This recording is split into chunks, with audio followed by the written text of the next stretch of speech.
Ethan, take Julia to be your lawful wedded wife. If someone's trying to pull an Inception on Ethan Hunt, then they picked the absolute wrong guy to play the minister. Erase her identity. Force her into hiding. Wow, and it was all a dream cliche to open the film. You should have killed me, Ethan. Since when do movie characters nightmare dream the movie's actual plot? I mean, that evil dude does come back and is behind a nuke plot. So can Ethan's subconscious see the future or what? Oh, thank God, somebody finally heard us. I'm gonna take a sin off for this movie giving us a city-only location text, and not assuming I need to be told Belfast is in Ireland.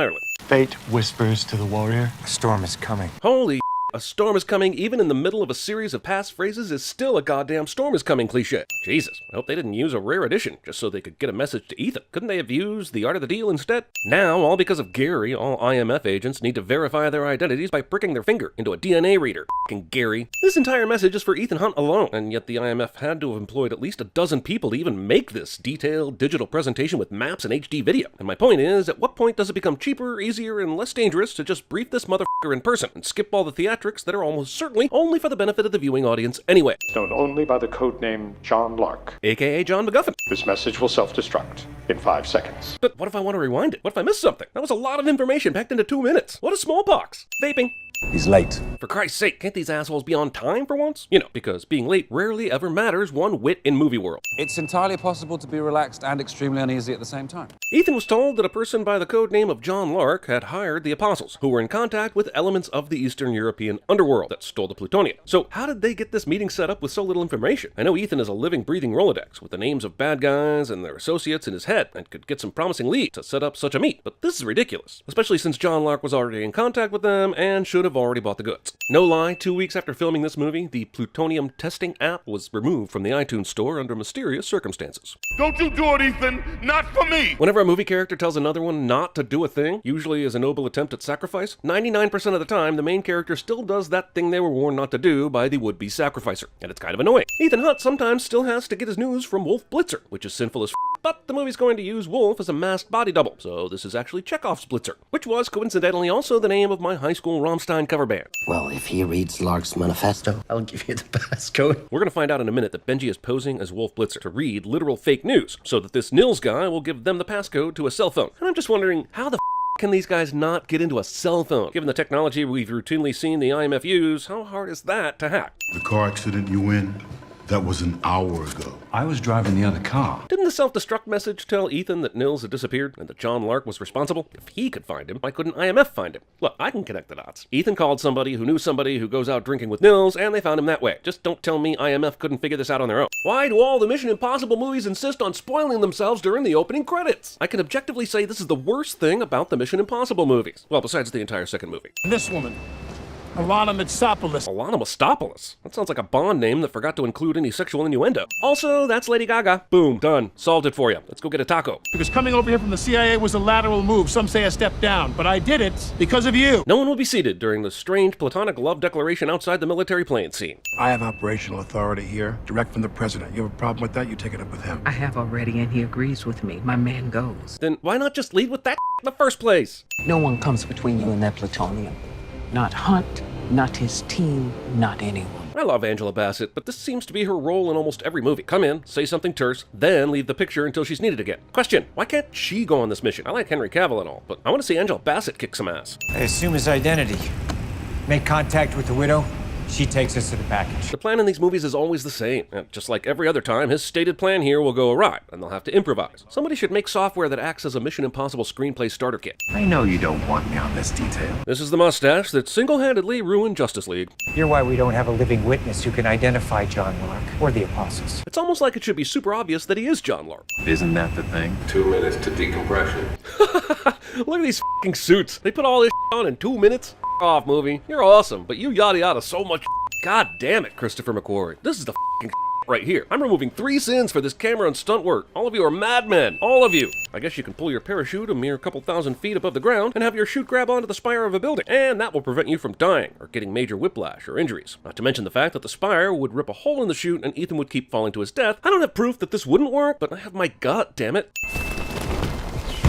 The f***ing August wasn't just passed out on the Halo jump. Lightning struck super close and maybe hit him, forced them apart, and he remained unconscious through the entire drop. But now he's light as a feather and right as f***ing rain. I know he's a super agent and but he ain't an alien from Krypton. Raves this big. Also, raves. This bathroom is a lie. Look at this f***ing bathroom. It's first of all ginormous, and if you've ever been to a club or a rave, you know the bathrooms are always basically the size of a bathroom at an Applebee's, if you're lucky. Second of all, how clean is this shit? People, bar bathrooms are gross. Dirt, pee, shit should be everywhere in this bitch. You got it looking like someone's about to serve sushi in here. Did Stanley Kubrick's ghost clean this bathroom? I'm half expecting Vincent D'Onofrio to show up and tell us he's living in a world of Ethan is a man aware of every single detail going on in a room at any given time. The fact that he missed this blocking asshole is some bull.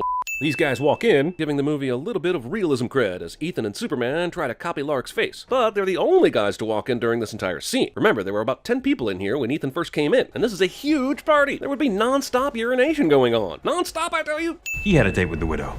You look nothing like him. Now, we have to hope they never met. How many Mission Impossible movies rely on the bad guy not ever meeting the person they're doing business with? Like all of them? At least half, right? Hope is not a strategy. Said my college girlfriend after I inhaled the oysters and absinthe. How does McQuarrie make a human Henry Cavill character look tougher and more badass than a Superman Cavill character ever has? I'm going to add another sin for Justice League, because sometimes good movies need to make sacrifices for the bad ones. We paid a great deal of money for this information. Looks like the White Widow had to change into prison break planning couture for this meeting. What happens after the diversion? You want your plutonium? This is the price. This is an extremely odd trade-off. It's not like John Lark being impersonated by Ethan here needed to do anything. He didn't set up this prison break. He's just along for the ride. The people they have are more than enough to pull this off. Kind of surprised Ethan doesn't ask, why do you even need me? Or at least ask himself what he's really offering in this deal, which is practically nothing. It's Mission Impossible ride-along. I wanted Lark to lead us to the plutonium and the apostles. Wait, so the CIA orchestrated this whole prison break scheme just so they could get to Lark? Why does this have to be a prison break at all? Why does this even have to be a prison break for a man like Solomon Lane? If the broker, aka the White Widow, is working for you, why can't you just set up a standard bad guys meet in a warehouse sale and follow him from there? How many times has Hunt's government betrayed him, disavowed him, cast him aside? Pretty much once per movie. So, 6?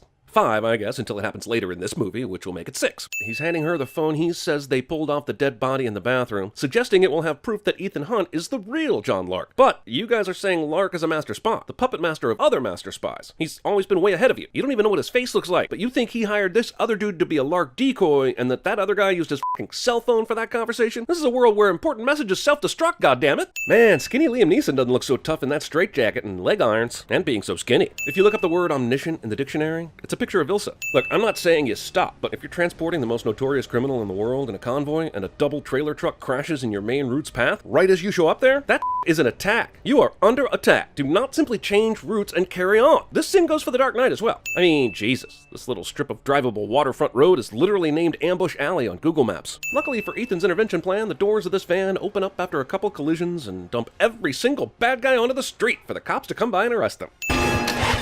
Whoa, Tom Cruise on a motorcycle cliche and vehicle won't start cliche in one? Considering the narrow tunnel he's stuck in, I'm gonna call this clichéception. All three of these assholes miss, and they've got the high van. This movie is just giving all the fingers to the Bourne movies, and I'm okay with it. Yes, Ethan is driving against the grain of infamous Arc de Triomphe traffic, but the sin is this f***ing roundabout. This is like the city planners said, God will show the drivers the way, and they built it based on that. Cops surround Ethan a block from the Arc, taking up every street except this one, the one he needed all along. Way to go, French cops. Okay, he called for special extraction, but no way he or they could have known he'd end up here, and yet everyone did. He got knocked off his motorcycle in a crash that should have killed him, but movie makes it seem like that was on purpose so he could disappear right here in this spot. Mission Impossible, The French Connection. Man, it's kind of amazing Paris isn't on lockdown after the daring attempt to break Solomon Lane from his prison transport. Paris needs to hire a Tommy Lee Jones. It's almost like they forgot about the escape. The only thing impossible in these movies is shooting the tires, I guess. I mean, she's aiming for Solomon Lane, but her perfect kill shot didn't go through the glass earlier, so why take the chance here? Make sure they can't drive first, then kill him. Running over your girlfriend? Priceless. The Syndicate was a pack of murdering cowards. Syndicate was civilization's last hope. So, the League of Shadows? It's complicated. Roll credits. Wait, wrong Alec Baldwin movie. He's yours. At the meeting, not before.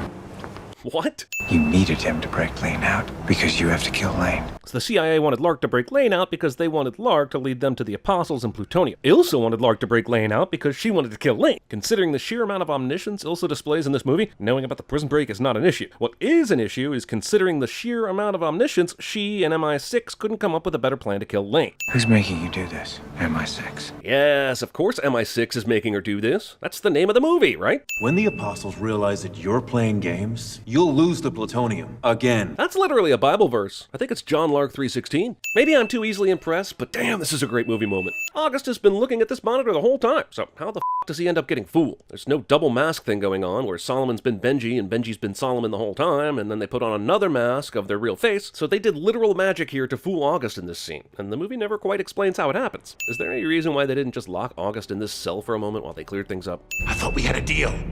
We did.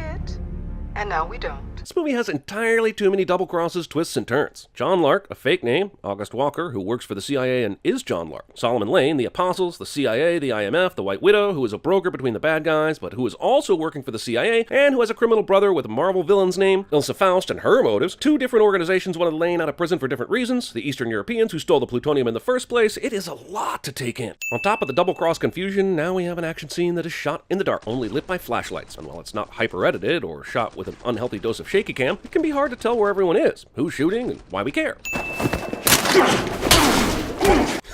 Sorry, Alec. Desk boss IMF guy doesn't last 2 seconds against CIA covert assassin guy. More insane camera and stunt work. You know what? Give this movie another 5 cents off. Sorry, I had it in 2D. Good luck. That's hilarious, but this is their tech guy. I like how he's carrying around a picture of Hunt's former wife just in case Hunt catches up to him right here and now. And she would wonder who's watching the world while Ethan is watching me. Deep down, they both knew that something truly terrible was going to happen, all because they were together. The f***ing hubris on those two, though. Ethan's a fantastic spy, but he's not Batman. He's not stopping all the bad things in the world while spying. Only some of them, because he's one man. Christ, so many better ways to explain their parting of ways. If there's a way to defuse these bombs, I can't find it. You'll figure it out. I know you will. Only in movies do people say shit like this, and especially only in movies does it turn out to be true. I think I found it. Christ, that was fast! What's his last position? About 30 miles northeast. And that's where he wants us to go. Solomon Lane has a raging murder boner with the manifesto tagline, the greater the suffering, the greater the peace. Yet his revenge boner is much more important, allowing Ethan to know where the attack is going to take place. Even if it is 99% unlikely Ethan and his team can find the bombs and defuse them, isn't the fact that he failed to stop them and that his ex-wife is going to die enough? Wait, just so I've got this clear. Our only chance to safely defuse both bombs is to let the countdown start. Ilsa would be pretty f***ing awesome at CinemaSins. Ah, sudden West Bentley. Why stop the Jeep all the way back here? Is it just so Tom Cruise can run some more? Come on, he regained control of a spiraling chopper and caught back up to Walker that quickly. Benji, come on, Benji, Luther. Bummer. The radios are going out. I guess because mountains? Question. If the radios don't work through the mountains at this range, how will the detonator Walker is holding work? It's also using a radio signal, yes? Rebecca Ferguson chasing someone down at a cabin? This reminds me way too much of the Snowman. Oh god, he tied her up? All because he wants her to witness this or something? I really want to like Solomon Lane, but his need for people to know he got his revenge is making it very difficult. And like this is a situation a trained government agent can't get out of. Jesus.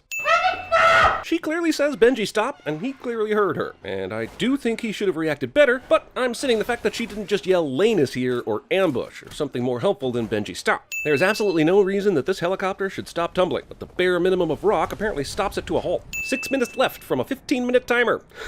6 minutes. Ethan started running after the helicopter 14 minutes ago. The original script for this Sin video had 15 he survives this sins in a row here during the film's climax. Why won't you just stop? This bad guy cliche is so disappointing in a great action movie. I'm considering adding multiple sins, but I can't be mad at you, Mission Impossible 6. I just can't. Still, 1 sin. Christ, does gravity stop working at the edges of mountains when moving through Kashmir? I think that's the way the Led Zeppelin song goes. I asked a mathematician friend to calculate the odds that Hunt could one-tug that cable and have the heavy hook end up smacking Walker, and that mathematician is no longer my friend. He's got 16 seconds, folks. 16 seconds to free solo the rest of this mountain and pull the firing key. I know that the movie wants to make it suspenseful, but I'd rather see him actually do it than cut away and pretend like he's not gonna do it. I know he's exhausted and almost died, like a dozen times in the last 10 minutes, but don't lie so close to the edge, you idiot! She got here not long after you left, right in front of half the Indian army. And she's gone. No, minimum security prison is no picnic. The trick is, kick someone's ass the first day, or become someone's bitch. Football practice. You have an immaculate record. Some people don't trust a guy with an immaculate record. I do. I have an immaculate record. The fact that it recorded static isn't what interests me. What interests me is that it recorded approximately 18 hours of it. Fate whispers to the warrior. Honey, you've got a big storm coming. I'm gonna count to 3. 3 shall be the number thou shalt count, and the number of the counting shall be 3. Is it true Lane gassed a village of 2,000 people? You know bees and dogs can smell fear? I did warn you not to trust me. There's like a million wires in here. More like a 3-wire guy.